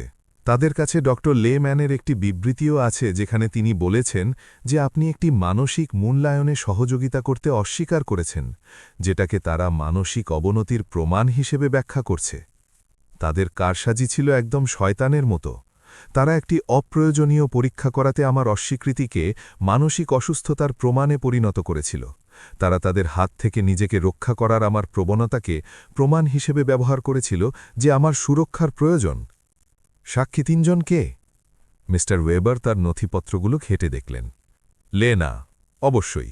মিস্টার ডেভিস নামে একজন প্রতিবেশী, এবং একজন যিনি আপনার ফার্মাসিস্ট বলে দাবি করেন, মিস্টার গ্রিন। মিস্টার ডেভিস ছিলেন রাস্তার ওপারের প্রতিবেশী, একজন বাজে লোক যার সাথে আমার সবসময় সমস্যা ছিল কারণ আমার বন্ধুরা মাঝে মাঝে তার বাড়ির সামনে গাড়ি পার্ক করত। মিস্টার গ্রিন সত্যিই আমার ফার্মাসিস্ট ছিলেন, কিন্তু আমার বিরুদ্ধে তার কি বলার থাকতে পারে তা আমি বুঝতে পারছিলাম না। আমাকে মিস্টার গ্রিনের সাথে কথা বলতে হবে, আমি মিস্টার ওয়েবারকে বললাম। কোথাও কোনো একটা গণ্ডগোল আছে। সেদিন বিকেলে আমরা একসাথে ফার্মেসিতে গেলাম। মিস্টার গ্রিন অবাক এবং নার্ভাসভাবে আমাকে অভ্যর্থনা জানালেন। মিসেস রিক্টার, আপনাকে দেখে ভালো লাগছে। কেমন আছেন মিস্টার গ্রিন? আমাকে বলা হয়েছে আপনি এমন একটা বিবৃতিতে স্বাক্ষর করেছেন যেখানে বলা হয়েছে যে আপনি আপনার ওষুধের ব্যাপারে অস্বাভাবিক আচরণ দেখাচ্ছেন। তার মুখ টমেটোর মতো লাল হয়ে গেল। মিসেস রিক্টার, আপনার পুত্রবধূ কয়েক সপ্তাহ আগে এসেছিলেন এবং আপনার ওষুধের ব্যাপারে জানতে চেয়েছিলেন। তিনি বলেছিলেন তিনি চিন্তিত কারণ আপনি অদ্ভুত আচরণ করছেন। আর আপনি তাকে কি বলেছিলেন? আমি তাকে বুঝিয়েছিলাম যে আপনি কেবল ভিটামিন এবং মাঝে মাঝে অ্যাসপিরিন কেনেন, আপনার কোনো নিয়মিত চিকিৎসা সংক্রান্ত প্রেসক্রিপশন নেই। কিন্তু তিনি জোর দিয়েছিলেন যে এটাই প্রমাণ করে যে আপনি নিজের স্বাস্থ্যের যথাযথ যত্ন নিচ্ছেন না। মিস্টার ওয়েবার বাধা দিলেন। মিস্টার গ্রিন, আপনি কি কোনো কাগজে সই করেছেন? তিনি একটি নথিপত্র এনেছিলেন যেখানে বলা ছিল যে আমি নিশ্চিত করছি যে মিসেস রিক্টারের অনিয়মিত ওষুধ কেনার অভ্যাস আছে। আমি ভেবেছিলাম এটা তার হেলথ ইন্স্যুরেন্স বা এই জাতীয় কিছুর জন্য। আমি জানতাম না এটা কোনো মামলার জন্য ছিল। আমার নিজের ফার্মাসিস্টকে এমন কিছুতে স্বাক্ষর করার জন্য প্রতারিত করা হয়েছিল যা তিনি পুরোপুরি বুঝতে পারেননি। লেনার কারসাজির কোনো সীমা ছিল না। মিস্টার গ্রিন, আমি বললাম, আপনার আমাকে একটি বিবৃতি লিখে দিতে হবে যেখানে ঠিক কী ঘটেছিল তা ব্যাখ্যা করা থাকবে এবং পরিষ্কারভাবে বলা থাকবে যে ওষুধের ব্যাপারে আমার কোনো সমস্যা নেই। অবশ্যই মিসেস রিক্টার, এই ভুল বোঝাবুঝির জন্য আমি ভীষণভাবে দুঃখিত। ফার্মেসি থেকে বেরিয়ে আমরা মিস্টার ডেভিসের মুখোমুখি হতে গেলাম। আমরা যখন তার দরজায় কড়া নাড়লাম, তিনি সুস্পষ্ট শত্রুতার সাথে আমাদের অভ্যর্থনা জানালেন। আপনারা কি চান? মিস্টার ডেভিস, মিস্টার ওয়েবার বললেন। আমি বুঝতে পারছি আপনি আমার মক্কেলের আচরণ নিয়ে একটি বিবৃতিতে স্বাক্ষর করেছেন। আর আপনি ঠিকই ধরেছেন, আমি করেছি। ওই মহিলা পাগল, সে কয়েক সপ্তাহ ধরে অদ্ভুত আচরণ করছে। আপনি যে আচরণগুলো দেখেছেন সে সম্পর্কে কি একটু বিস্তারিত বলতে পারবেন? ক্যামেরা বসাচ্ছে, যেন সে কোনো যুদ্ধক্ষেত্রে বাস করে। সব সময় অপরিচিত লোকজন বেড়াতে আসে, রাস্তায় দাঁড়িয়ে নিজের পরিবারের ওপর চিৎকার করে। আমি বুঝতে পারলাম মিস্টার ডেভিস সবকিছু প্রসঙ্গের বাইরে নিয়ে গেছেন। ক্যামেরাগুলো সুরক্ষার জন্য বসানো হয়েছিল। অপরিচিত মানুষগুলো ছিল আমার নতুন বন্ধু, আর চিৎকার করাটা ছিল ম্যাক্স এবং লেনার আক্রমণের হাত থেকে আমার নিজের বাড়ি রক্ষা করার চেষ্টা। মিস্টার ডেভিস, আমি বললাম, আপনি কি জানেন আমি কেন ক্যামেরা বসিয়েছি? না, আর আমি জানতেও চাই না। আমার নিজের ছেলে এবং পুত্রবধূর হাত থেকে নিজেকে রক্ষা করতে, যারা অনুমতি ছাড়া আমার বাড়িতে ঢুকেছিল এবং আমাকে হুমকি দিয়েছিল। একজন পাগল মানুষ ঠিক এভাবেই কথা বলে। সে নিষ্ঠুরভাবে উত্তর দিল। তার সাথে যুক্তি করার কোনো উপায় ছিল না। তার বিবৃতি ভিত্তিহীন পর্যবেক্ষণের ওপর নির্ভর করে তৈরি হয়েছিল, যা বিদ্বেষমূলকভাবে ব্যাখ্যা করা হয়েছিল। সেদিন সন্ধ্যায় মিস্টার ওয়েবার এবং আমি আমাদের আত্মপক্ষ সমর্থনের পরিকল্পনা করতে বসলাম। রেনেট, আমাদের নিজেদের জন্য একটি সাইকিয়াট্রিক মূল্যায়নের প্রয়োজন। ডক্টর মুর নামে আমার একজন সহকর্মী আছেন, যিনি মানসিক সক্ষমতা মূল্যায়নে বিশেষজ্ঞ। তিনি আনুষ্ঠানিকভাবে নিশ্চিত করতে পারবেন যে আপনি পুরোপুরি সক্ষম। ম্যাক্স আর লেনা যদি বিচারককে ঘুষ দিয়ে থাকে, কি হবে যদি এসবের কোনো মূল্যই না থাকে, কারণ তারা আগেই আমাকে অক্ষম ঘোষণা করার সিদ্ধান্ত নিয়ে ফেলেছে? রেনেট, আইনি ব্যবস্থা নিখুঁত নয়, তবে এটি সম্পূর্ণ দুর্নীতিগ্রস্তও নয়। আমাদের কাছে আপনার মানসিক সক্ষমতা এবং তাদের আর্থিক উদ্দেশ্যগুলোর শক্ত প্রমাণ রয়েছে। আমরা এটার বিরুদ্ধে লড়ব। পরদিন আমি ডক্টর মুরের সাথে আমার অ্যাপয়েন্টমেন্টে গেলাম। তিনি ছিলেন ৫০-এর কোঠার একজন মহিলা, যার চোখগুলো ছিল দয়ালু কিন্তু চতুর। মিসেস রেক্টার, আপনার মানসিক সক্ষমতা মূল্যায়ন করার জন্যে আমি আপনাকে কিছু প্রশ্ন করব এবং কিছু পরীক্ষা নেব। আপনার সময় নিন এবং সততার সাথে উত্তর দিন। ২ ঘণ্টা ধরে তিনি আমাকে আমার স্মৃতিশক্তি, আমার যুক্তির ক্ষমতা, আমার আর্থিক বোঝাপড়া এবং আমার মানসিক স্বাস্থ্য নিয়ে প্রশ্ন করলেন। তিনি আমাকে কিছু কগনিটিভ টেস্টও দিলেন এবং আমাকে গাণিতিক এবং যৌক্তিক সমস্যা সমাধান করতে বললেন। মিসেস রিক্টার, একদম শেষে তিনি বললেন, আপনার বয়সের তুলনায় আপনার ফলাফল গড়ের চেয়ে অনেক ওপরে। আপনি কেবল মানসিকভাবে সক্ষমই নন, আপনার কগনিটিভ ফাংশনও চমৎকার। ডাক্তার, আপনার কেন মনে হয় আমার পরিবার এমনটা করছে? আপনি আমাকে যা বলেছেন এবং আমি যে নথিপত্র পর্যালোচনা করেছি তার ওপর ভিত্তি করে এটি বয়স্কদের আর্থিক শোষণের একটি ক্লাসিক ঘটনা বলে মনে হচ্ছে। দুর্ভাগ্যবশত মানুষ যতটা ভাবে এটি তার চেয়েও বেশি ঘটে। আমি এক ধরনের বৈধতা কিন্তু সেই সাথে দুঃখবোধ নিয়ে পরামর্শ কক্ষ থেকে বেরোলাম। আমার মানসিক স্বাস্থ্যের প্রফেশনালের নিশ্চিতকরণটি একটি স্বস্তির বিষয় ছিল, কিন্তু এটি এও নিশ্চিত করেছিল যে মামলাটি বাস্তব এবং প্রয়োজনীয় ছিল। সেদিন বিকেলে এলিনর গার্ডেন ক্লাবের আমাদের সমস্ত বন্ধুদের নিয়ে একটি জরুরি সভার আয়োজন করলেন। যখন আমি তাদের অক্ষমতার মামলার কথা বললাম, সবাই ক্ষোভে ফেটে পড়ল। রেনেট, আমরা তোমার পক্ষে সাক্ষ্য দেব। আমরা কয়েক সপ্তাহ ধরে তোমার সাথে আছি এবং যে কেউই দেখতে পাবে যে তুমি দারুণ আছো। দারুণ থাকার চেয়েও বেশি ভালো আছো, সিনথিয়া যোগ করল। আমি চিনি এমন অনেক ৪০ বছর বয়সী নারীর চেয়েও তুমি বেশি স্পষ্ট এবং শক্তিশালী। আলফ্রেডা তার ৮০ বছরের প্রজ্ঞা নিয়ে আমার হাত ধরল। রেনেট, আমার প্রিয়, তোমার সন্তানেরা যা করছে তা নতুন কিছু নয়। প্রজন্মের পর প্রজন্ম ধরে লোভী সন্তানেরা তাদের বাবা মায়ের টাকা পাওয়ার জন্য তাদের পাগল ঘোষণা করার চেষ্টা করে আসছে। তবে তোমার কাছে এমন কিছু আছে যা এই ভুক্তভোগীদের অনেকেরই ছিল না: প্রমাণপত্র, আইনি সহায়তা এবং এমন বন্ধু যারা তোমার জন্য সাক্ষ্য দিতে পারে। তার কথাগুলো আমাকে আশা জোগাল। এই লড়াইয়ে আমি একা ছিলাম না। আমার কাছে শক্তিশালী নারীদের একটি সৈন্যদল ছিল, যারা আমার রূপান্তরটি নিজের চোখে দেখেছিল। তোমরা জানো এই সবকিছুর মধ্যে সবচেয়ে দুঃখের বিষয়টা কি? আমি বললাম, তা হল ম্যাক্স এবং লেনা টাকার জন্য ভবিষ্যতে মিটমাট হওয়ার যে কোনো সম্ভাবনা ধ্বংস করতে ইচ্ছুক। এমনকি আমি যদি এখন পর্যন্ত সবকিছু মাফ করে দিতেও রাজি থাকি, এখান থেকে ফিরে যাওয়ার আর কোনো পথ নেই। আর হয়তো সেটাই সবচেয়ে ভালো, সিনথিয়া উত্তর দিল। অন্তত এখন তুমি ঠিকই জানো যে তারা কারা এবং তুমি সেই অনুযায়ী পদক্ষেপ নিতে পারো। সেদিন এই দুঃস্বপ্ন শুরু হওয়ার পর থেকে প্রথমবারের মতো আমি সত্যিই কাঁদলাম। দুঃখ থেকে নয়, বরং শোক থেকে। আমি আমার সেই ছেলেটিকে শেষ বিদায় জানালাম যাকে আমি আমার ভেবেছিলাম, একটি ভালোবাসার পরিবারের স্বপ্নকে, এবং শর্তহীন ভালোবাসার প্রতিদান পাওয়া যায় এই বিভ্রান্তিকে আমি শেষ বিদায় জানালাম। তবে আমার মধ্যে নতুন কিছুর উদ্ভব হল। নিজেকে শুধু টাকা থেকেই নয়, বরং আমার সম্মান এবং স্বাধীনতা থেকে বঞ্চিত হতে না দেওয়ার এক লৌহ কঠিন সংকল্প। যুদ্ধটি আনুষ্ঠানিকভাবে শুরু হয়ে গিয়েছিল, কিন্তু আমি লড়তে প্রস্তুত ছিলাম। বিচার শুরু হলো ৩ সপ্তাহ পর। আমি ভোরে ঘুম থেকে উঠলাম, আমার সেরা কালো স্যুটটি পরলাম এবং আয়নায় নিজেকে দেখলাম এমন এক দৃঢ়তার সাথে যা আমি আগে কখনো অনুভব করিনি। আজ কেবল আমার মানসিক সক্ষমতারই বিচার হবে না, একজন মানুষ হিসেবে আমার মর্যাদা, নির্যাতন থেকে মুক্ত হয়ে বাঁচার আমার অধিকার এবং আমার ব্যাঙ্ক অ্যাকাউন্টের বাইরে আমার মূল্যেরও বিচার হবে। মিস্টার ওয়েবার সকাল 7টায় এলেন, শেষবারের মতো আমাদের কৌশল নিয়ে আলোচনা করার জন্য।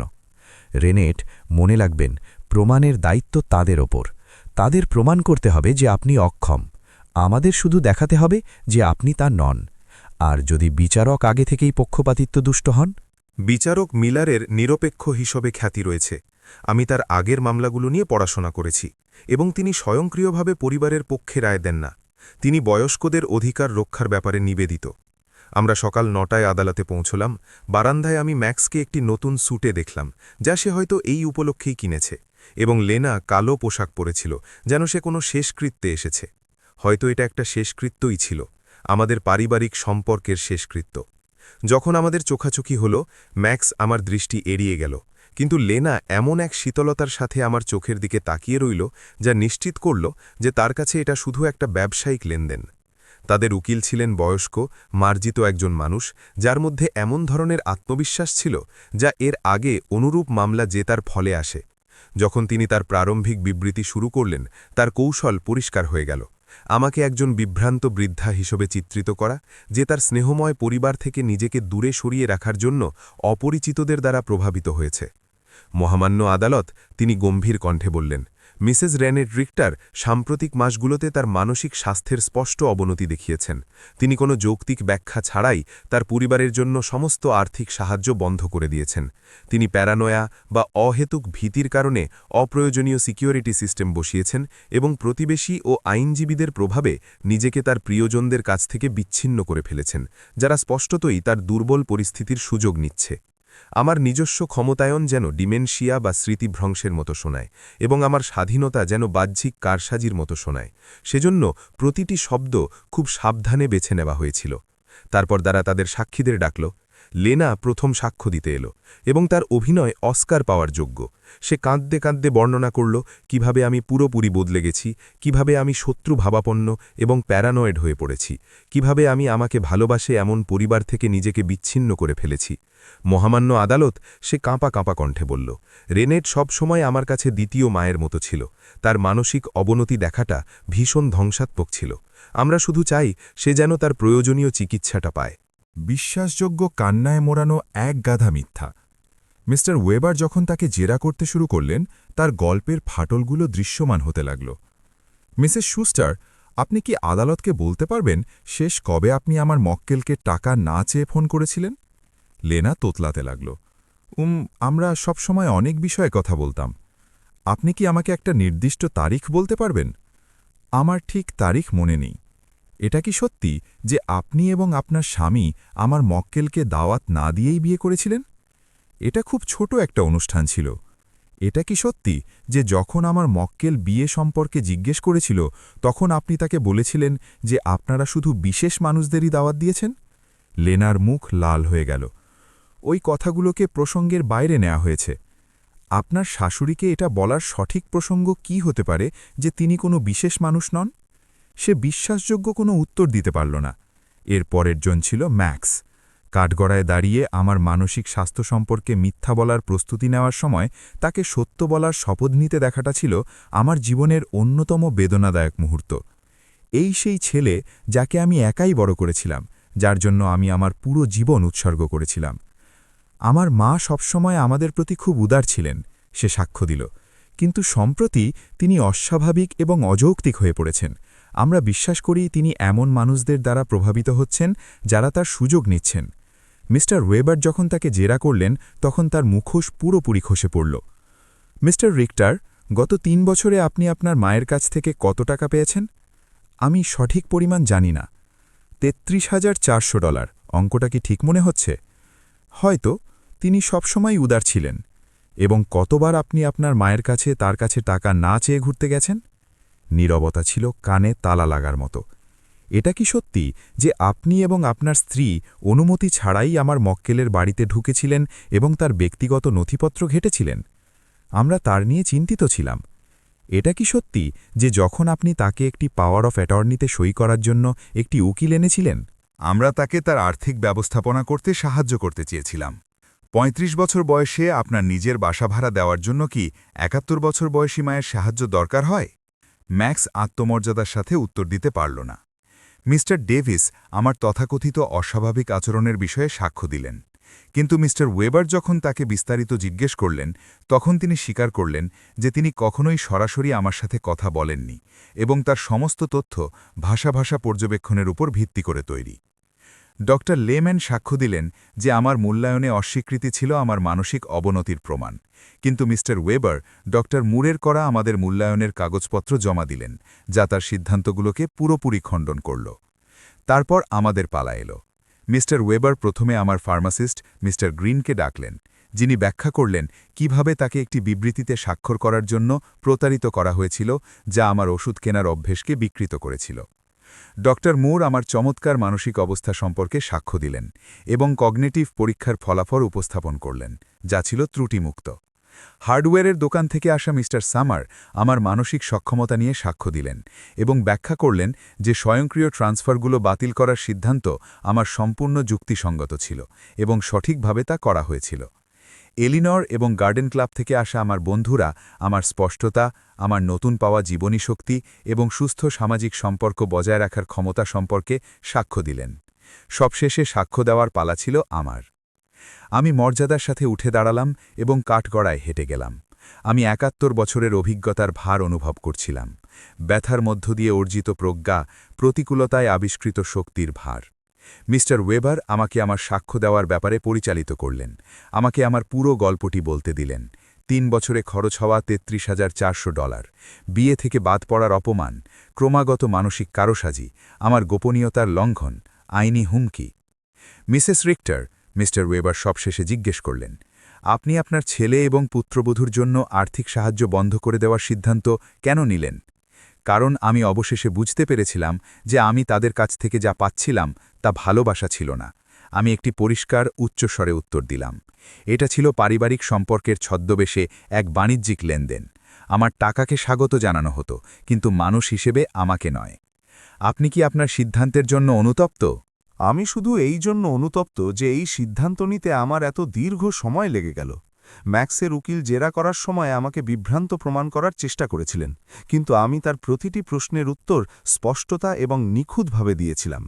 যখন তিনি এটা বোঝানোর চেষ্টা করলেন যে আমার নতুন বন্ধুত্ব আমাকে প্রভাবিত করেছে, তখন আমি তাকে বুঝিয়ে বললাম যে বহু বছরের মধ্যে এই প্রথমবার আমার এমন সম্পর্ক রয়েছে যা পারস্পরিক শ্রদ্ধার ওপর ভিত্তি করে তৈরি, কোনো আর্থিক স্বার্থের ওপর নয়। তার সমাপনী যুক্তিতে ম্যাক্সের আইনজীবী জোর দিয়ে বলেছিলেন যে আমি বহিরাগত প্রভাবের শিকার হয়েছি।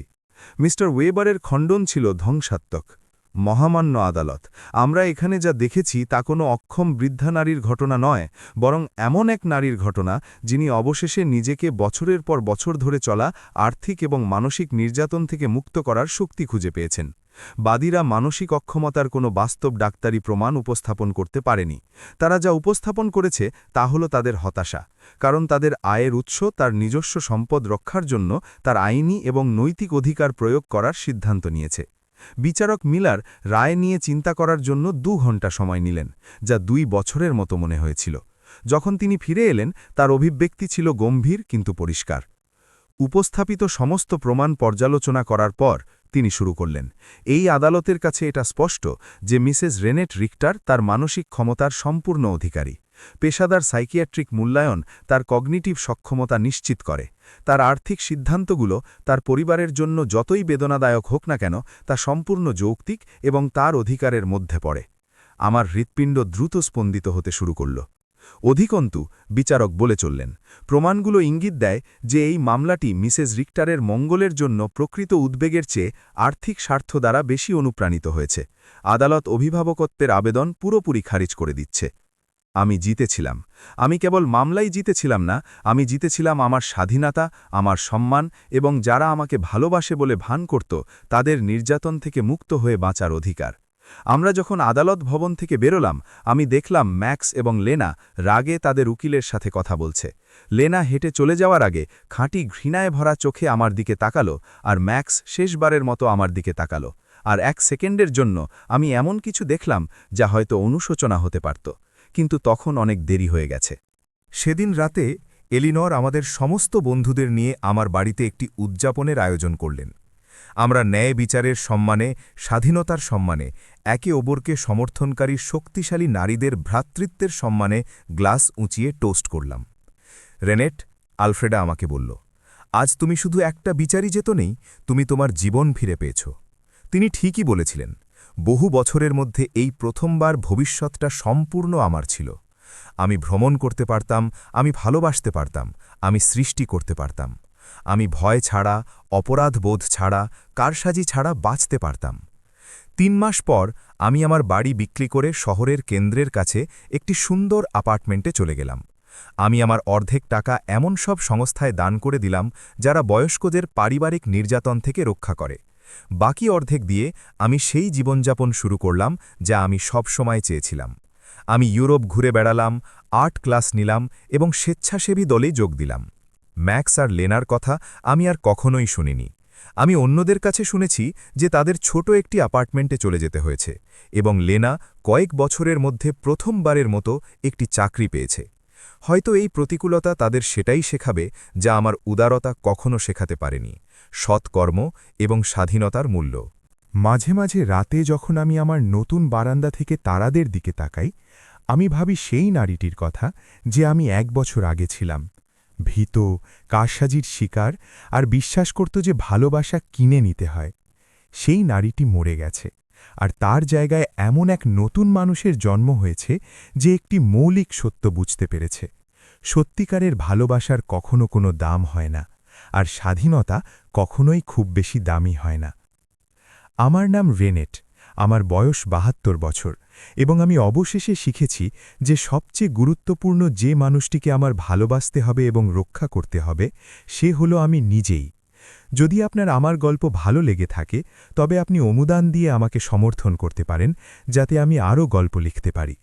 অগ্রিম ধন্যবাদ। আর আপনি এই মানুষটির জায়গায় থাকলে কি করতেন? আমি আপনাদের মতামত শুনতে খুব ভালোবাসব, তাই দয়া করে কমেন্টে আমার সাথে শেয়ার করুন। আপনারা কি ভাবছেন তা জানতে আমি সবসময় আগ্রহী। আর আমাকে এটাও লিখে জানান যে আপনি এই গল্পটি কোথা থেকে শুনলেন। এমন আরও জীবনের গল্প পেতে ভিডিওটি লাইক করুন এবং আমার চ্যানেলটি সাবস্ক্রাইব করুন। আরও অনেক গল্প আপনার জন্য অপেক্ষা করছে। হৃদয় ভরা শুভেচ্ছা নিয়ে পরবর্তী সময় পর্যন্ত বিদায়।